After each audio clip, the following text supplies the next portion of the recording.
Monsieur Gadon Tchalema, dans le cadre de votre formation et en vue de l'obtention du diplôme de master de professionnel en gestion des produits informatiques, vous avez travaillé sur la mise en place d'un outil de sensibilisation et collecte des données sur la pratique de la méthode mère Kangourou au Cameroun. C'est bien ça? C'est bien ça. Vous êtes chez comme d'habitude. Très bien. Et la direction de Dr Poné Félix, dont j'ai la charge de représenter ici en tant que président du jury. À ma gauche, vous avez M. Numbongue Sobsedik, votre encadreur académique. À ma droite, M. Ken Meunier, Jovan, qui va jouer le rôle de tireur tout à l'heure, puisque c'est son rôle d'examiner ce travail. Donc, le jury ainsi présent va se dérouler en 3 phases. La première phase va consister en la présentation du travail. Nous allons vous donner 10 minutes pour nous présenter la quintessence de votre travail. Et ensuite, la deuxième phase va consister en échange avec les membres du jury. On va vérifier si le travail que vous avez produit ici est le vôtre et si vous en maîtrisez les contours. Et la troisième, libérée, et vous saurez si, oui ou non, votre travail a été accepté ou rejeté. Nous passons donc immédiatement à la première phase. Vous avez vos 10 minutes. Bon, ça donne déjà. Oui, ça donne déjà. C'est qu'il a créé. Je m'en vais vous présenter le projet, notre thème de mémoire qui était basé sur la mise en place d'un outil de sensibilisation et de collecte de données sur la pratique de la méthode mère Kangourou au Cameroun. Je vous propose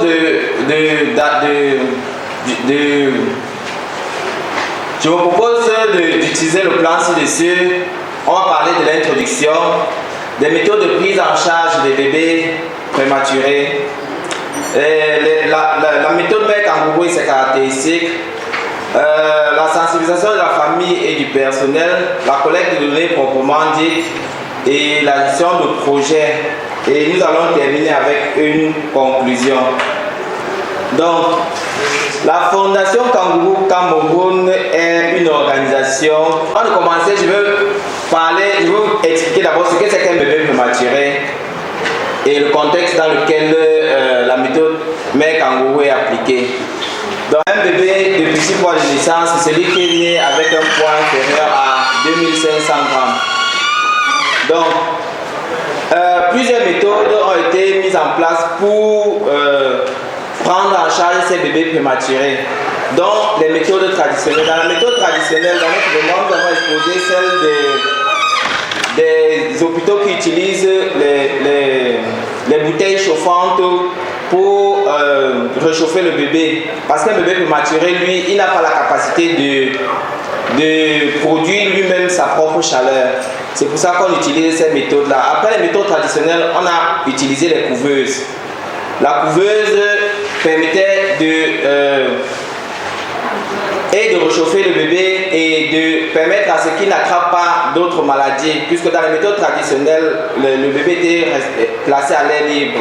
Avec les couveuses, on a résolu le problème du fait qu'on ne laisse le bébé à l'air libre et on continue de réchauffer le bébé.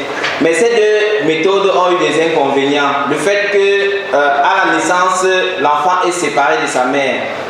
Ça fait qu'il y a des inconvénients dans le développement cérébral de l'enfant et il y a d'autres problèmes qu'on va citer.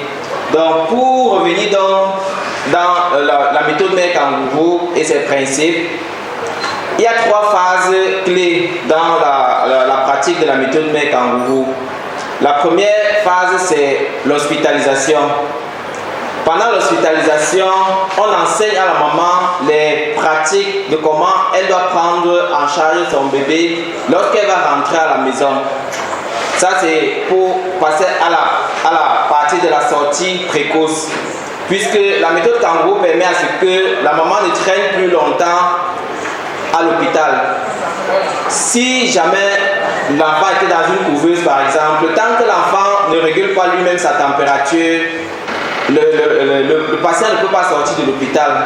Et la couveuse étant chère, le patient ne peut pas s'acheter une couveuse à la maison pour qu'on vienne mettre le bébé à la maison pour que le temps que le bébé régule sa température. Avec la méthode mère kangourou, on n'a pas besoin d'attendre que l'enfant régule sa température puisque, comme on peut le voir sur cette image, la maman peut porter son bébé directement sur elle et la chaleur de la maman est transférée directement sur le bébé. Et il y a la dernière partie qui est dans le suivi ambulatoire. Le suivi ambulatoire, lorsque la maman est sortie à la maison et qu'elle suit normalement les principes et les pratiques qu'on lui a enseignées pendant son séjour à l'hôpital, elle revient lors des suivis ambulatoires. Ce sont des rendez-vous qu'on fixe pour suivre l'évolution de l'enfant jusqu'à ce que l'enfant marche.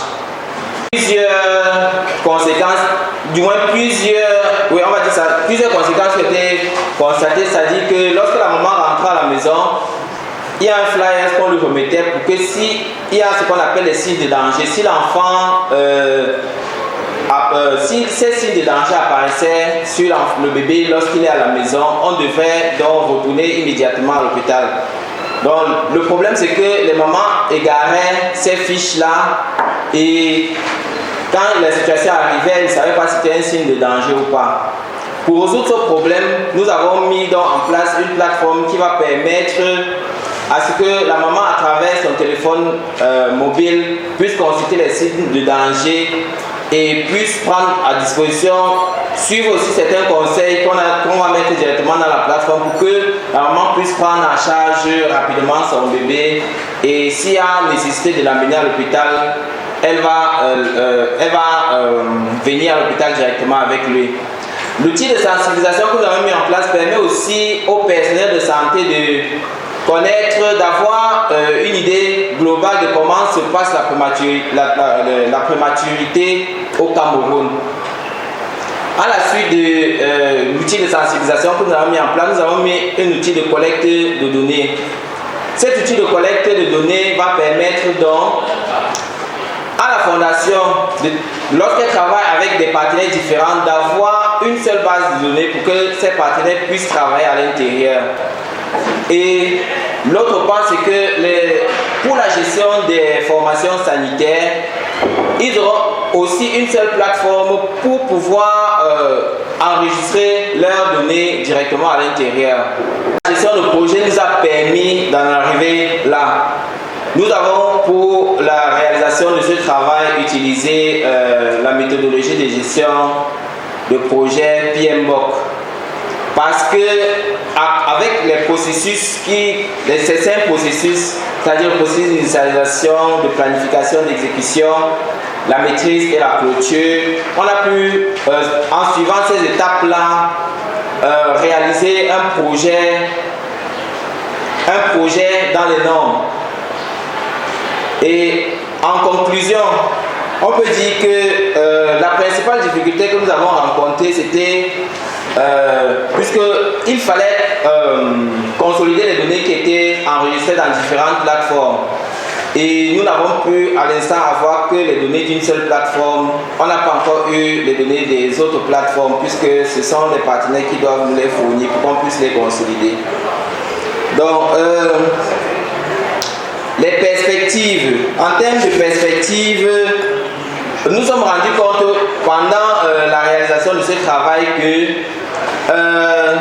la Fondation Kangourou, lorsqu'elle part dans les différentes formations sanitaires pour les évaluations, il y a des contrats qui se signent entre ces formations sanitaires-là. Et elle n'avait pas tous les documents à sa disposition pour pouvoir évaluer et savoir si la formation sanitaire avait déjà signé ces contrats et à quel niveau d'évolution il se trouve. Donc, comme perspective, nous nous sommes donnés de pouvoir mettre en place, d'inclure un agenda dans l'application de façon à permettre la Fondation Kangourou et ses différentes formations sanitaires de pouvoir suivre l'évolution de leur centre de santé. Donc je vais me permettre de présenter les applications qui ont été réalisées. Donc, la sensibilisation des parents et des formations sanitaires, nous avons mis en place une plateforme qui va permettre à ce que une maman qui a un problème avec son bébé puisse se connecter et regarder s'il y a des signes de danger, s'il y a des conseils qui sont liés à la prise en charge de son bébé à la maison, qu'elle puisse suivre ces conseils-là. D'autre part, nous avons au niveau de la collecte des données mis en place une plateforme qui va permettre aux partenaires et aux différentes formations sanitaires de pouvoir se connecter et avoir une idée de comment se passe la collecte des données dans les différentes formations sanitaires. Cette interface, ça c'est là où l'administrateur, qui est en général un employé de la Fondation Kangourou, crée les utilisateurs de chaque FOSA, de chaque formation sanitaire. On suppose ici qu'on travaille avec la Kentini de Douala. Et à la Kentini de Douala, il y a des personnes qui vont s'occuper de la collecte des données, qui vont s'occuper de se rassurer si les données qui sont mises en ligne sont des données viables ou fiables. Donc après la collecte, après l'enregistrement du personnel, on a la liste des patients qui ont déjà été enregistrés par le Data Cloud. Je précise ici que ces données sont les données qui ont été exportées dans l'une des plateformes avec laquelle nous avons déjà eu accès aux données. Et enfin, pour une système. Mais pendant les consultations ambulatoires, qui est la troisième phase de la méthode MEC en nouveau, il y a la possibilité aussi pour les infirmières d'enregistrer les données dans le système et de connaître quels sont les patients qui doivent venir à leur rendez-vous. C'est à cet effet que nous avons pu mettre en place une petite application mobile qui va permettre à l'infirmière de pouvoir faire une recherche sur les bébés qui sont dans sa formation sanitaire, d'avoir une idée des différents, d'avoir des informations sur le bébé qui a été enregistré dans l'application et de pouvoir faire la consultation du jour. Donc voilà de manière globale présenter le travail que nous avons pu réaliser. Je vous remercie monsieur le jury de m'avoir passé la parole et d'avoir pu présenter le travail que nous avons pu réaliser. Merci monsieur Gallon pour la présentation. Plaisir de pouvoir nous restituer votre travail, nous dire exactement si le travail est le vôtre et quel est l'intérêt caché derrière ce que vous nous avez présenté. Répondre aux questions que vous avez posées, aux interrogations que vous avez faites en nous donnant la parole. Et nous allons d'entrée de jeu demander à M. Gadom, c'était quoi l'intérêt de ce travail? Quels étaient les objectifs? À la maison.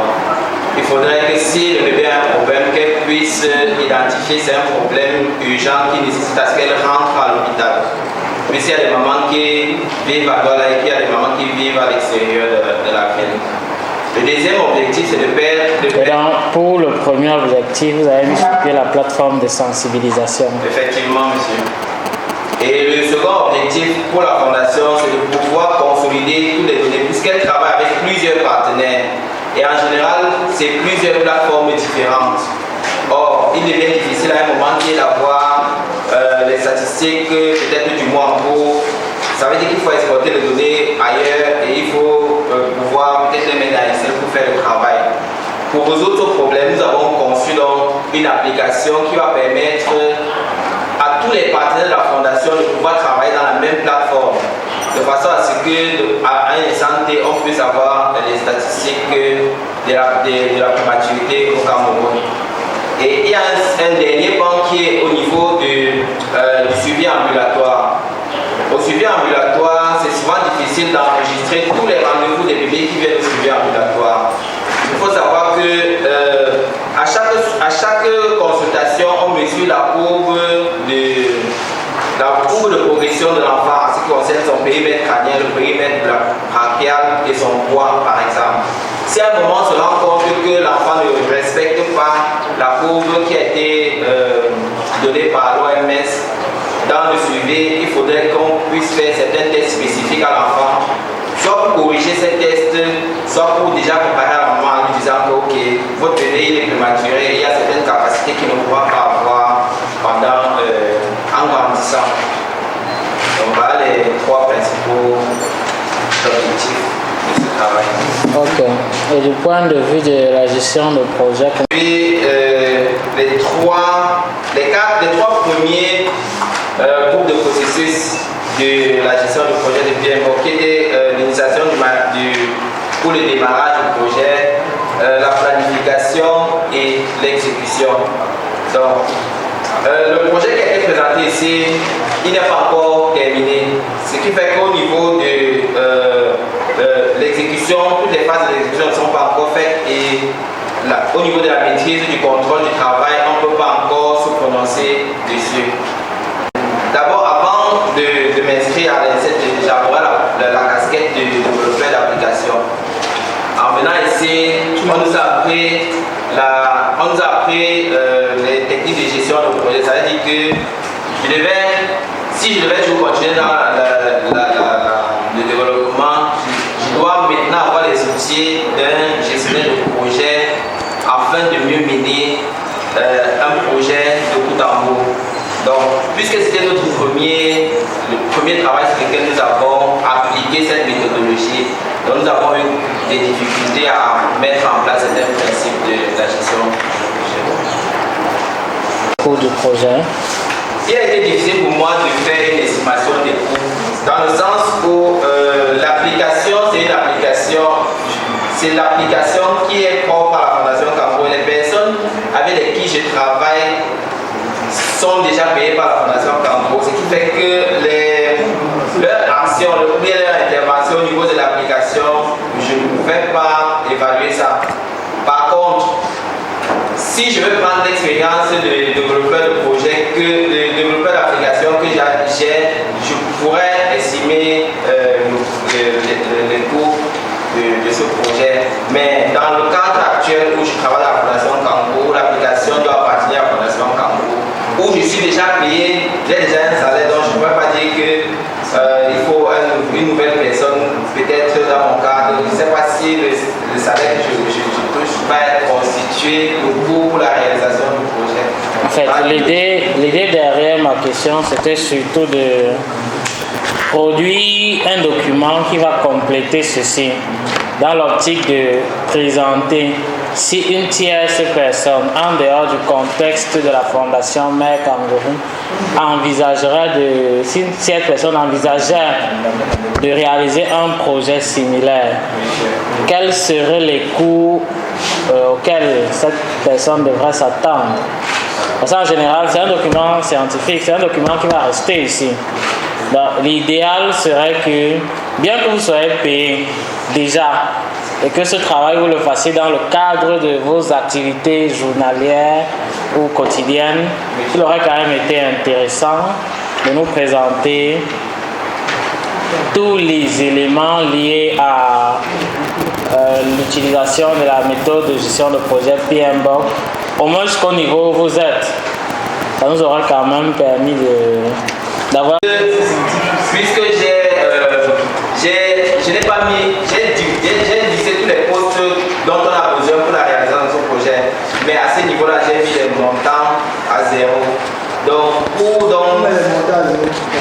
Parce que, comme je l'ai expliqué tout à l'heure, les personnes qui ont contribué à travailler sont déjà des employés de la Fondation. Est-ce que ça fait partie de leur job description?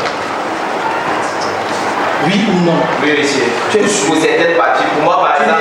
Tu dis pour certaines, ça veut dire qu'il y a d'autres dans le cas. Oui, et pourquoi tu estimes que, à cause de toi, il y a des travaux qui ne vont pas avoir leur salaire? C'est toi qui expliques certaines de qui ont l'habitude de nous prendre des croix que nous, par exemple, nous avons mis dans un service, on peut devenir les douteux. Ce qu'on pense que bon, on a pu faire ailleurs, on a fait aussi, non, on fait 3 ans. et après il vous regarde, vous n'avez rien en plus. C'est pas bon. Comme je disais tantôt, il faut compléter le document en ajoutant cet élément-là. Et quand vous faites les captures et autres, il faut quand même mettre les données, même si elles sont factices, il faut quand même qu'elles soient crédibles, les données. Page 53. Je ne sais pas s'il y a un Bassa dans la salle, mais j'ai le sentiment que les hommes ne s'appellent pas Ngo.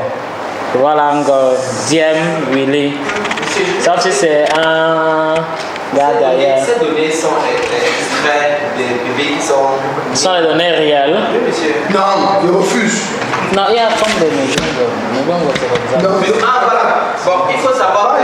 les mêmes membres à deux, Oui, monsieur. nés le même jour, même c'était les jumeaux. Exactement. Donc, toi, je crois que les jumeaux, parce qu'en haut aussi, un bébé en mando dit deux. Bébé en mando. En général, les jumeaux sont nés prématurément. Voilà. Normalement, les grossesses gémellaires... Normalement, les grossesses gémellaires sont probablement... Les mamans doivent probablement... Il y a même les triplés. Doivent probablement... Ici, à toucher la première vie prématurée. Oui, les fémipas aussi sont souvent prématurés. Ah, monsieur connaît. Oui, non, Fémipa, c'est quand tu n'as pas encore. Non, c'est le premier accouchement et qu'elle arrive par terme, elle peut accoucher à 8 mois. Oui, attends, je pose une question. Ça peut me permettre d'apprendre. Ok, lorsque tu as une grossesse qui va jusqu'à 6 mois, et tu perds l'enfant, par exemple, quand tu fais la deuxième grossesse, est-ce que c'est encore Fémipa? Normalement, non. C'est pour ça que je dis que ma phrase n'est pas le cas. Bon, ok. Monsieur Nico, c'est bon? Ok, merci beaucoup. Monsieur, le lycée qui remplace monsieur Kémy parce que son étudiant passe de l'autre côté. Vous avez la parole. Ok. Comment l'application fonctionne d'abord en termes de sensibilisation? Pour la sensibilisation des mamans et du personnel de santé, Oui. lorsque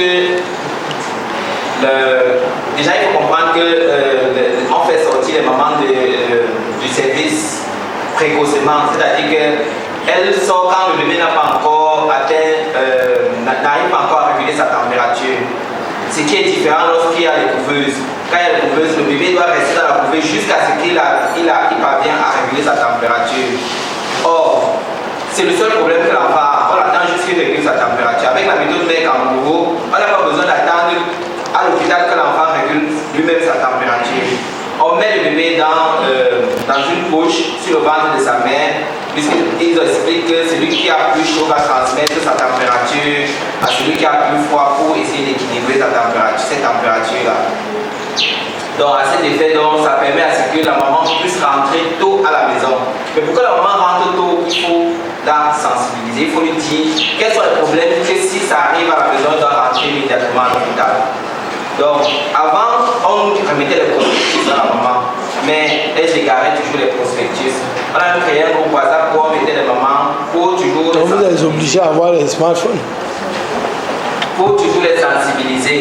Donc, c'est rendu aujourd'hui avec le téléphone portable, la maman transporte ça à tout moment. Donc, on a créé un site de sensibilisation que j'ai présenté tout à l'heure pour que si la maman a une difficulté en ce qui concerne la prématurité de son enfant, qu'elle puisse se renseigner là-bas et avoir des réponses. Donc la sensibilisation se fait sur le site. Oui. C'est sur le site que véhicule des informations sur... La prématurité et la prise en charge. Ok. À domicile. D'accord. Un instant, pardon. Moi, je vais poser une question. Monsieur. Ça signifie tout simplement que si tu es une maman qui n'a pas un smartphone, tu es fini. Elle va rester avec nous sur la suite, si l'enfant grandit bien. On va faire venir celle-là 2 jours après, chaque 2 jours, jusqu'à ce qu'on se rassure que l'enfant prend du poids continuellement à la maison et qu'elle suit bien les conseils. Là, on va commencer à espacer ses rendez-vous. Ok. Ok. Et la collecte des données, Oui. comment elle se fait? La collecte des données, actuellement, on travaille avec plusieurs partenaires, 2 partenaires. Et dans le... Tu vas loin. Elle se fait comment? Le partenaire actuellement qui est UNICEF utilise une plateforme qu'on appelle le DHS2 qui est présentée dans le rapport. À quel niveau dans le rapport, s'il te plaît? Attends, lui aussi va tourner comme toi jusqu'à trouver la page.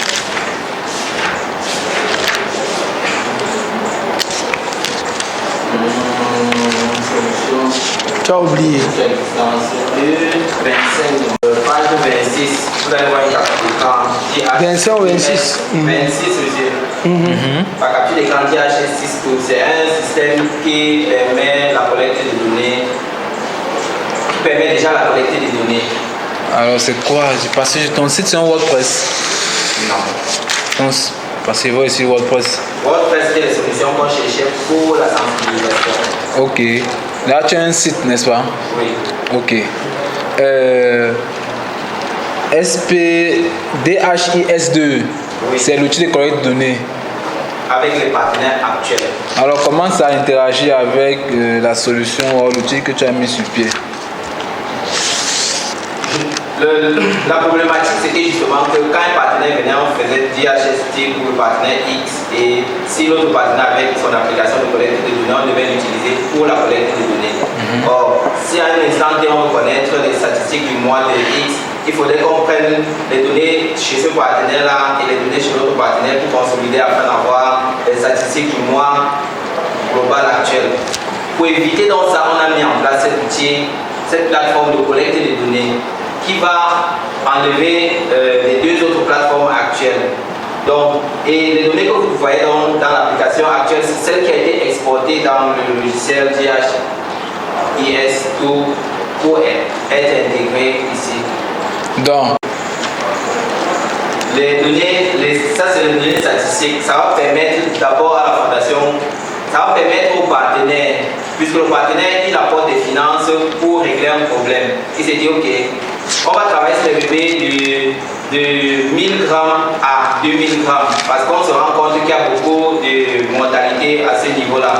On va investir 1 million pour permettre à ce que la Fondation Carrefour puisse former ces centres-là et que l'objectif étant de diminuer la mortalité des bébés prématurés.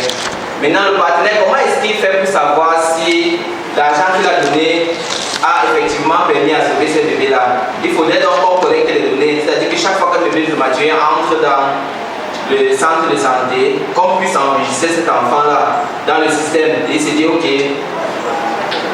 Continue, laisse l'autre là, continue à Je vais monter les statistiques. Non, vas-y. Oui, si vous voulez, donc ok, le mois d'octobre, on a pu travailler sur 30 bébés. Le mois de novembre, on a pu travailler sur 40 bébés. Ça permet donc pour le partenaire d'avoir une visibilité sur l'argent qu'il a donné. Et en général, il fixe un minimum de bébés sur lesquels on doit travailler. ok. Et comment se fait la mise à jour des données? Actuellement, puisque la plateforme n'est pas encore utilisée, on exporte toujours les données dans les anciennes applications, puisque c'est là-bas qu'on fait la collecte des données pour faire la mise à jour dans l'application actuelle. Fonction qu'on a créée. Et si l'application est déjà hébergée, on n'a pas pu configurer la tâche cron pour qu'elle se fasse automatiquement. C'est-à-dire que chaque fois qu'elle voit un dossier, pour qu'elle se fasse automatiquement, autant pour moi. Donc pour que à chaque 1 heure de temps, il vérifie si un fichier CSV dans le système, il importe directement au niveau de l'application. Alors les données là, c'est toute la base de données ou alors il y a des informations spécifiques? C'est toute la base de données. Qu'est-ce que la base de données contient exactement? À part le nom et le nom de l'enfance.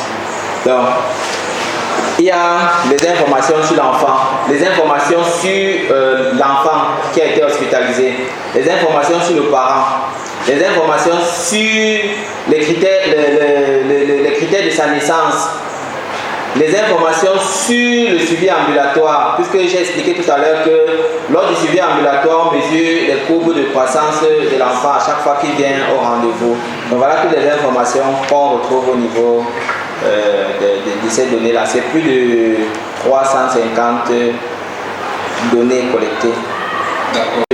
Ton travail, surtout côté forme, c'est que tu as beaucoup de titres qui sont mal gérés. Deux, tu as la notation des figures que tu as voulu générer automatiquement et tu as mal configuré. C'est à l'impression que... Non, Dis oui. Comment tu dis que c'est l'impression? Mon frère, comment tu insultes toi-même ton travail? Dis oui, dis oui. Pourquoi tu insultes toi-même ton Fallait donc travail? convertir en PDF. Ouais. portable document format. Quand tu l'amènes, on imprime tel que... Alors, comment tu peux accuser l'impression? Bon, maintenant, tu as accusé l'impression tout à l'heure, non? Okay. Je vais expliquer que le tableau de la table de la liste des figures a été généré automatiquement. C'est pour ça qu'il dit que tu as mal configuré. Mais tu es informaticien, non? Toi, tu as dit que tu es développeur. Donc, tu aimerais que l'application que tu as terminée là, hein, quelqu'un d'autre vient te dire que, ah non, à la place de bébé Fautier, c'est bébé Fautier qui devait sortir. Hein, tu vas lui dire quoi? Que, ah non, c'est le code. Mais c'est toi qui as codé, tu connais ce qui sera envoyé plus tard, c'est pas ça?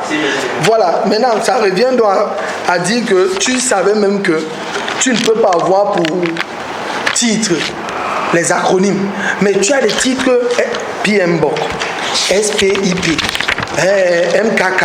Mais attends mon frère, toi-même si on te donne un livre où les titres que tu as ne sont que les acronymes, toi-même tu seras fier de lire le document là. Alors, hein? Et c'est ce que tu as le plus fait. Ok. Bon, en dehors des figures qu'il faut revoir. Ok. Bon, il est vraiment de toi. Hein? Et maintenant, le jury va décider si on doit rejeter ce travail à cause des problèmes de forme qu'on vient d'évoquer ou l'accepter. Veuillez nous permettre de libérer, s'il vous plaît. Tu as rempli. Hey. Ah, comme tu l'as ressorti.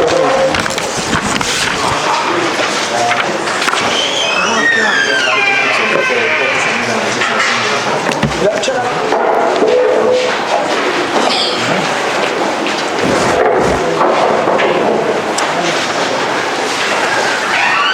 Vous voyez que le combat était rude, ça n'a pas été facile. Monsieur Gadom Tchale Marius, vous avez travaillé sur la mise en place d'un outil de sensibilisation et collecte des données sur la pratique de la méthode mère kangourou au Cameroun. Le jury vous a écouté, le jury a évalué votre travail. En dehors des problèmes de mise en forme, le jury estime que vous avez fait un travail de haute qualité. Le jury apprécie le travail que vous avez rendu et le jury a apprécié la maîtrise du travail que vous avez réalisé. De toute façon, le jury n'a pas seulement accepté votre travail ayant estimé que c'est un travail de haute facture qui permet l'amélioration de la sensibilisation et la collecte des données sur la pratique MMK que vous avez menée avec brio. Le jury a décidé de vous donner la mention excellente.